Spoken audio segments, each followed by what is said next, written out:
Sanibona Mzansi. Ngiyayizwa inkulumo ethi ukhulunywa umfobo kwaGugu. Ngendlela abeka ngayo.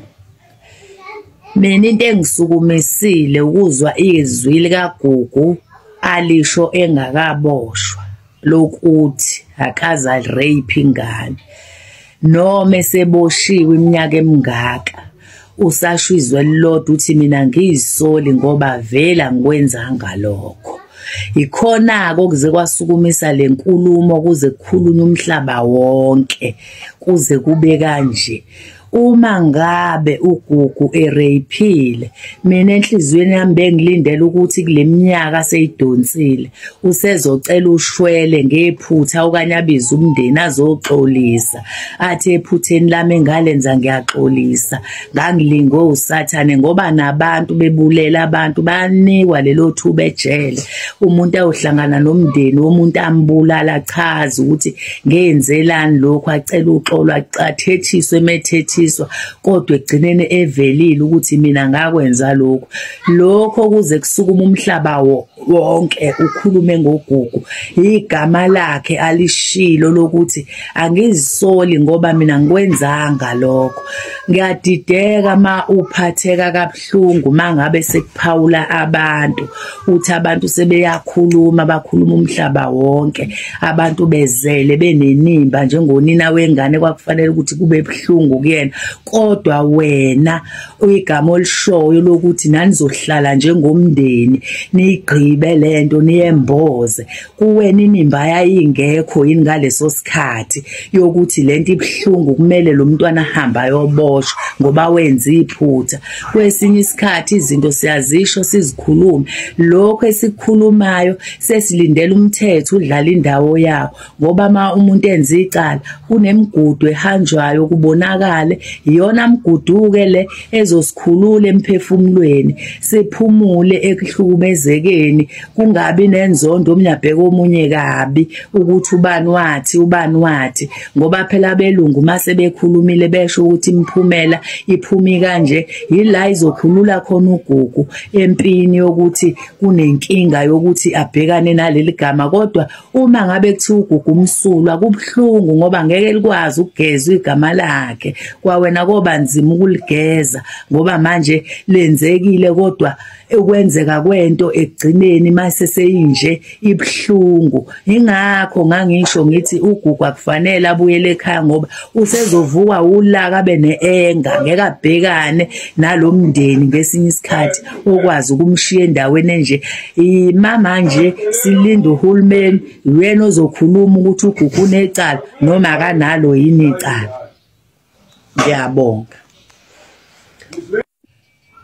Bese ngikhohliwe bantu abankulunkulu naleyo kuthi angibabizanga mina njengomndeni angizange ubize umndeni unina wengane mina engakhuluma naye ngaxoxa naye wangitshela lamagama angitshela wona angizange ngihlalise umndeni wonke phansi yilokho ekufuna ukwazi ukulungise wena umuntu ongambuza ungabuza unina wengane ungazi sihluphi njengento ongeke uze uyikhulume ngoba amagama wakhuluma nami ngawakhuluma uyena ongatshela wena ukuthi wakhuluma yena wathini mina ngathini. Ngiyabonga. Inkulumo yakhe mina iyangidida kakhulu futhi efaka imibuzo eminingi kumina nabantu abaningi futhi eNingizimu Afrika nesiqiniseko sokuthi batheme beyilalela ivoice note yakhona imibuzo efikayo eminingi inkulumo ekhulunywe uPhansi.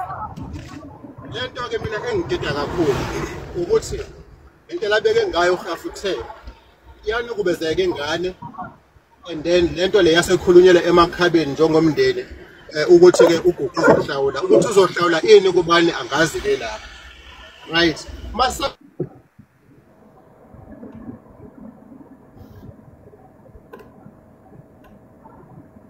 kwenzekile ke lo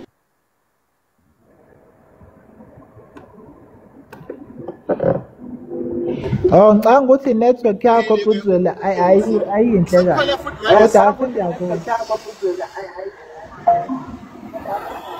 besemgaqweni bafika abantu ngisazwakala no uyazwakala wenathi noma ubhuzo ngoba akazwakali kahle angisintambama bongathi sobuya ngo9.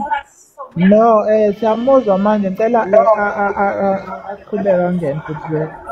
Okay. Ya ngaqhubeka. Ya uyazwakala. Ngigcine lapha ngithi-ke bese kuba nesigaba sokuthi uNtuzu useganele uganele koGingqizigodi ePlainhill.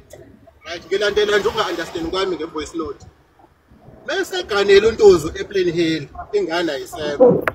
Kwiqiqi manje sokhona isimo somkhonto osowukhona osophethwe uGugu ukuhlasela uNtuzu. Lo mkhonto uqhamuka uNtuzu uhamba wahlasela emzini wakhe noma uhlaselwa khona la ekhaya. Usebuye nini ukuba la ekhaya uNtuzu? And then futhi inkulumo yakhe isekuthenini njengoba ngangikubalile kuma comment ukuthi ungezwani libe nizalwa umama oyedwa nobaba oyedwa kuba nomthelelo omubi. Kwane statement asibekile sokuthi lapha ya endlini kaMdekadeki into okuthiwa uxabana into abangayazi. Bayasukela into engekho. So umkhonto usuphakama kanjani ebantwini abasha abazalwa abashadikazi abangaqabani na? Iphinde iqhubeke inkulumo yakhe.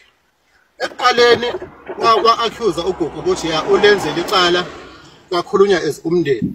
But futhi mase uyelalela inkulumo yakhe emveni kwaso sonke lesikhathi uthi yena bebesalindile ukubona ukuthi uGugu wayenza yini lento noma cha noma akayenzanga. Ngazi noma ngizwile lento yophathi leyo noma mhlambe mina ongayi-understand kahle yona.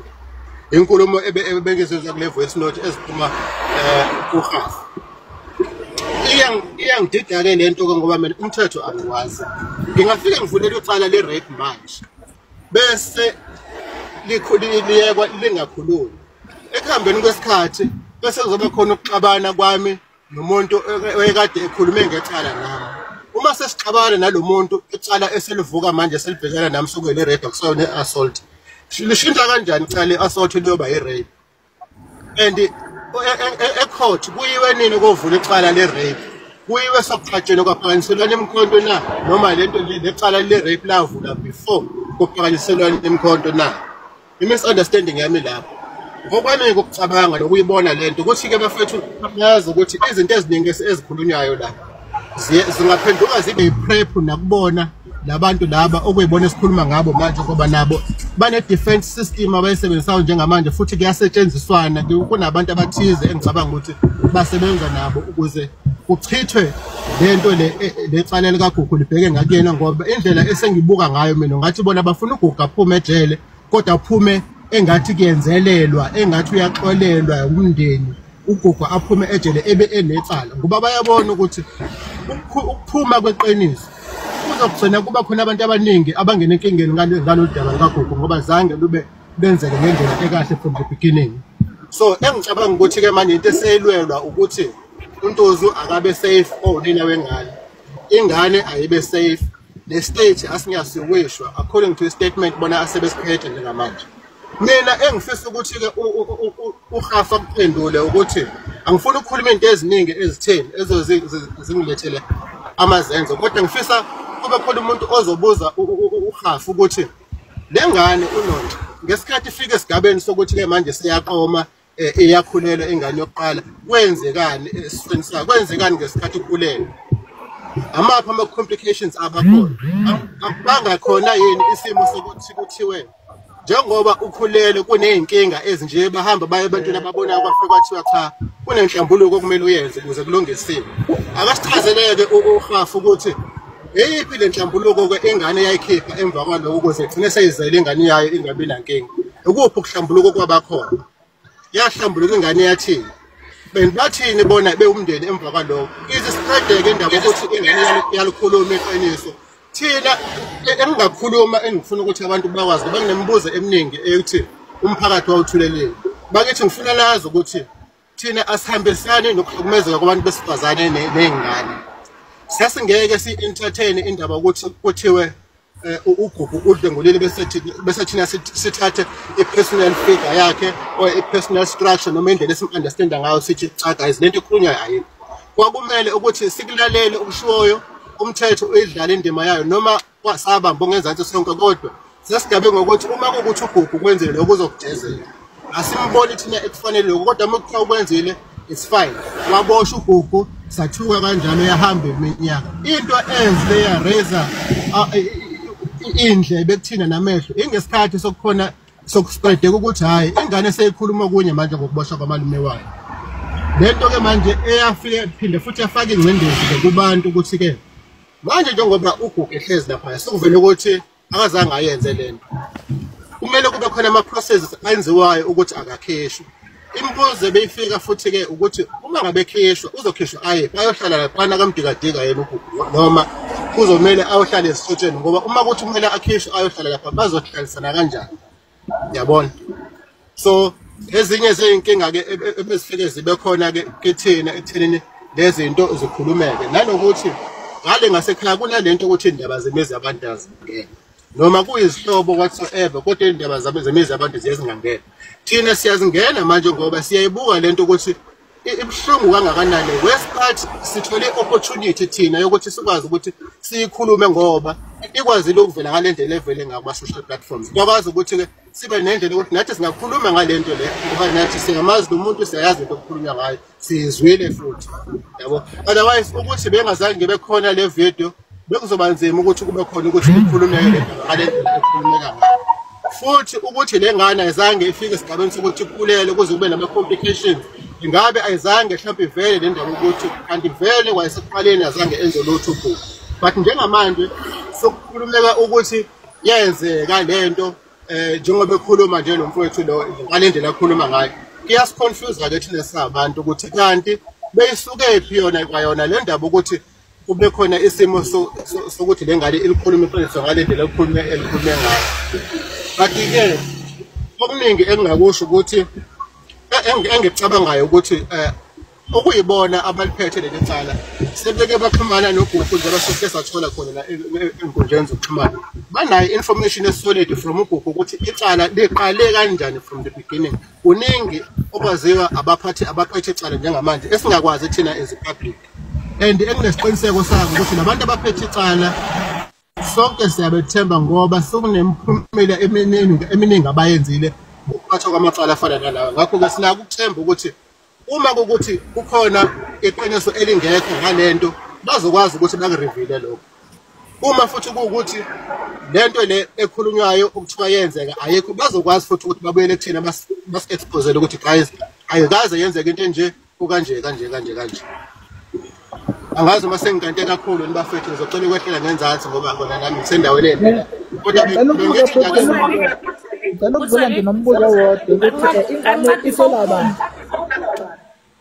alo ngicela ukubuza ukuthi ingane isola bani ukuthi iqala ukuthi impukwa kaMdlengulanga sindise nje ukuthi ukhona nimtshelayo lapha ekhaya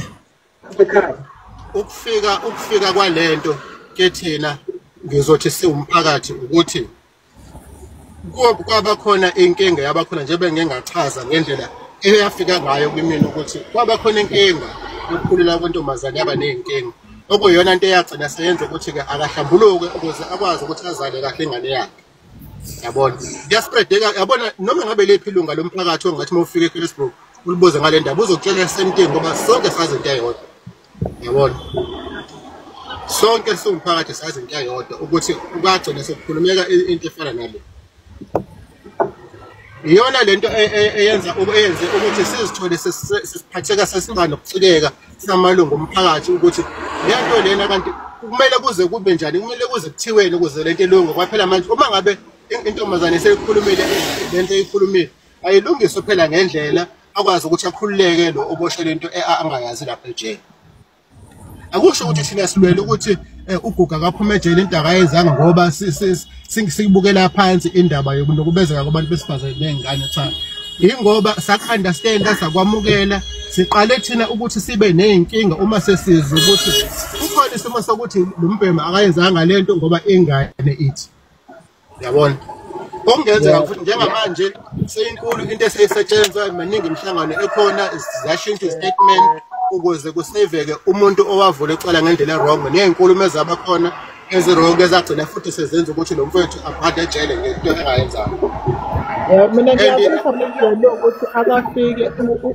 ubhuti lo la kulapha ekezosichazela nathi ukuthi kahle kahle kwenzakalani na ngokwakhe simfake nathi imibuzo ngoba lento uyikhulume ngoba eseve thina kade sikhuluma nogogo eceleni izolo kade simcelile futhi naye ukuthi akake ukuthi ubhodgugu mase sephuma ngoba khona into enhle esifuna ukuthi simenzele ngisama TikTokers ngicela ukuthi angafilahlekile abe nathi axhumane nathi ahlale nathi ngoba uyena umuntu oseduze anokwazi ukusondelana naye live sesivula siyalandela futhi ukuthi kwenzakalani semva kwakho ubhodgugu sinaye so sengifuna ukuthi ngelinye ilanga mayiphuma kube khona into enhle ekufisayo ukuthi simenzele lona sama TikTok so bengingafisa ukuthi mangathiwa sithola mhlawumbe omunye wabo angabe uTuzu noma ulo umalume lo bhuti ake naye sichazele naye simuze ukuthi uthini simfake nathi imbuzo asinikeze isikhathi nje sithole naye isikhathi simfake imbuzo ongakwazi mhlawumbe ukuthi le nto ingenzeka ngalokuthi-ke yabona njengoba mina currently ngi-based la eThekwini angikwazi ukuthi nginga-organize into efana naleyo okwamanje kodwa-ke futhi ngiyangingabaza lokho ukuthi kungenzeka okokuqala abantu abaningi laphaya abekho abaningi la kuma-social platforms even ama-phones abaphathayo abanawo ama-phones ama-smartphones and stuff and noma abanye benawo ezinye iy'nkinga ezifike zibe khona futhi network nama-issues amadata and so ezinye zezinto ezingaphinde zibe yinkinga yabo and-ke bandla le nto le yasidida kakhulu ngoba yazi ukuthi eminyakeni eminingi eyadlule sasike size sibuzane samalungu omphakathi ukuthi kahle kahle u-Elias uGugu Elias elinye igama lakhe lesikole ukuthi kahle kahle u-straight yini noma kanjani ngoba yabona sonke siqale saqonya singaphansi kwakhe ngeminyaka yena singakaze simzwele lutho ukuthi kukhona intombi ngakayishela noma yakayamqoma sibangele kakhulu mase kuthiwa sekube khona isigaba sokuthi yena uhleze waba semizweni yokuthi usengaza nokubeza umuntu wesifazane futhi ingane yadadewabo yasidida kakhulu yona lento yavele yakhombisa ngokusobala cha kahle kahle lo mbhenjo uyasukelwa kakhulu kodwa-ke ngeke sande kakhulu ngemlomo bafethu ake sidedele abanikazi bendaba nabaliphethe udaba sibone ukuthi bayiphusha lento bayibhekisa ngalapha thina soloko sibaphushile sibasapota ngendlela esisaphotha ngayo kodwa ekugcineni iyogcina ilungile lento Waphuthela usaphila umama umntwana lo yadlongolo. Uyaphila umama umntwana ukhona. Ukuthi ngizokhona bathi sashona abanye bathi siyaphila angabe ngisazona kuyona. Hayi siyabonga Phuthela kodwa nangu sisibusha ngathi ube nombuzo. Lusho. Usavele wawuphendula umbuzo kade ngifuna umbuzo wathi ubhalela kuma comment ukuthi wena njengelunga lomndeni uthini ngalolu daba.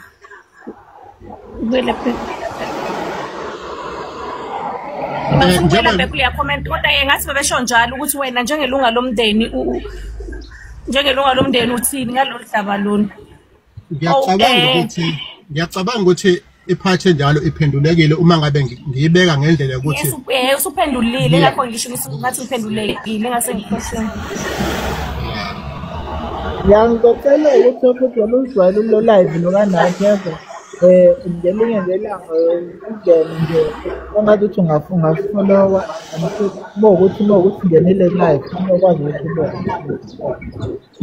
ya ngizokwenza njalo bafethu ukuthi enye into bebe inkinga ke kumina ngikwi-industry ebhedayo ngikwi-hospitality industry so isikhathi esiningi mina lezikhathi lezi za-late ngisuke ngisebenza ngoba njengamanje nje ngiyongena njengamanje. No leso sikhathi ngento uyaqondana ngaso yabona akunankinga. Ya bafethu hayi sibonga nje kakhulu indlela enikwenza abafethu somphakathi nje waseKelesbrook namazize wonke ne-South Africa yonke nje siyabonga into enikwenza abafethu kuhle kakhulu ngokukhombisa support and into engichaza kakhulu as much as ni-participate kulento futhi akekho mengabe ngibheka ama-comments nabo live abakhona okhombisa ukuthi yena akanandaba nokuhlukumezeka kwabantwana nabantu besifazane as much as siyifighter lento yakho siyifighter phezu kwezinto ezithize eziphathekayo ezikhona hayi ngoba sifuna ukuthi uma ngabe wenza ubelelesi bokuthi uhlukumeze umuntu wesifazane it's fine it's okay asihambisani nalokho. Ngiyabonga kakhulu bafethu into eniyenzayo yinhle kakhulu ningayiyeki siye phambili eNingizimu Afrika. Manje ama cases afana nalawo azolunga ngoba ngabe sibambisana ngale ndlela. Ngoba sokusobala ukuthi kahle kahle baningi abantu abanenkinga ezifana lezi, abanye abanawo amandla okukhuluma, abanabo futhi abantu abazobakhulumela. Kodwa ekupheleni kosuku kuyogcina kulungile konke bafethu.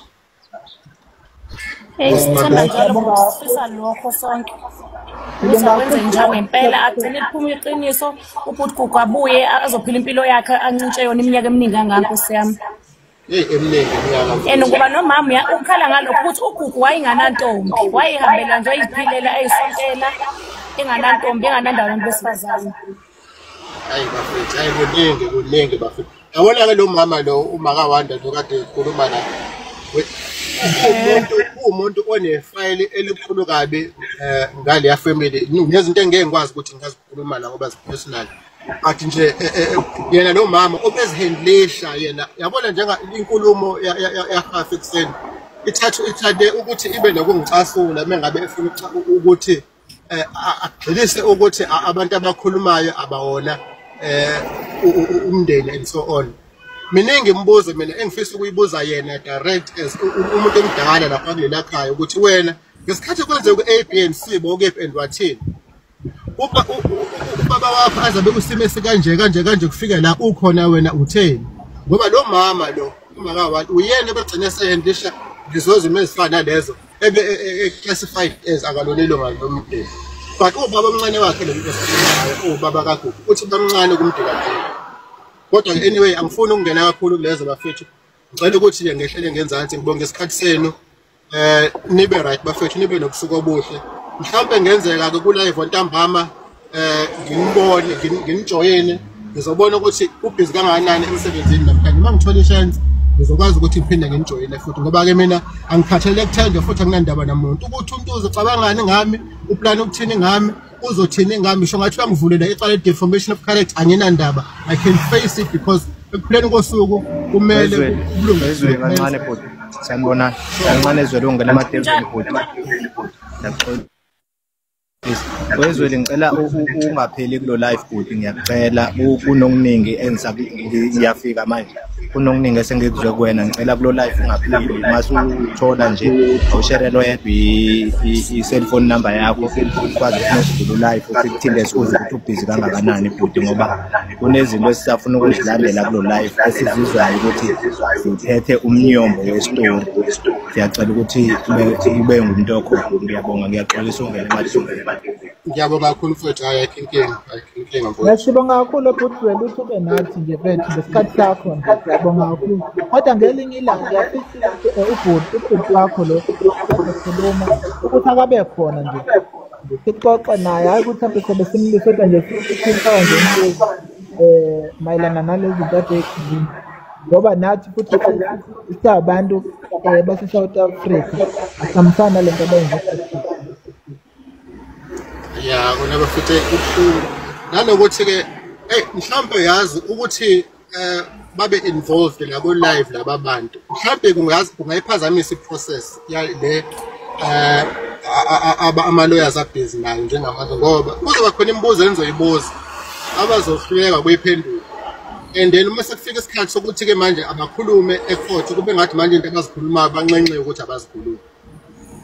Angazi ngenzeka ukuthi ngirong kodwa ngiyacabanga ukuthi mhlambe ukufaka bona la kungase kuyiphazamisa le ndaba le esibizwa uqinisile ke bayena namalo yasho njalo lapha ecala lakhe asho njalo nawe and okay Puthwele ngifuna ukuzela kule nkulumo kabusabusa mengisinami ngizoyikhuluma ukuthi siyacela uDM usayile uDM unathi number yakho noma uDM mina kuwena noma ke yena ubusabusa kunankinga ukuthi nje ube seduzane nathi kuningi esifisa ukwenza ukuthi ngiyabonga kakhulu bafuthu. Please nje maphuma lana nje ungene ngale cala eMDM nami. Alright ngiyabonga. Ngiyabonga kakhulu sibona isikhathi sakho. Thank you. Okay Lunga.